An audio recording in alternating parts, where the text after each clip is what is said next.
హుండీ లెక్క పెడుతున్నప్పుడు కాసేపు అక్కడ నిలబడి చూడాలి. అదేదో ఒక ప్రత్యేకమైన విధి ఉంటుంది భక్తుల్లో కొంతమందికి, నేను ఎప్పుడు చేయలేదు, నాకు తెలియదు.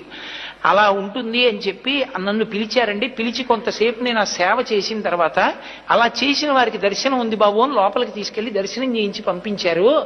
గురువు గారు నా ఆఖరి ఊపిరి వరకు నేను ధర్మం మొదలుపెట్టను.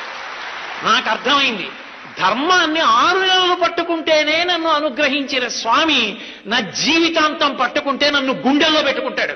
కాబట్టి నాకు ఇంకేం వద్దు గురువు గారు, నేను ఎంత పెద్ద పదవిలో ఉండనివ్వండి, నేను చేసే సంతకం ధర్మచక్రంలోకి ఇముడుతుందా అదొక్కటే చూసి పెడతా.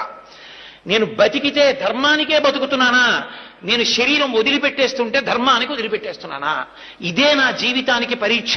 ఇక నాకు ఇంకొక మాట లేదు గురువు గారు, నేను ఇలా నిలబడిపోతున్నాను అన్నాడు. నేను మురిసిపోయా.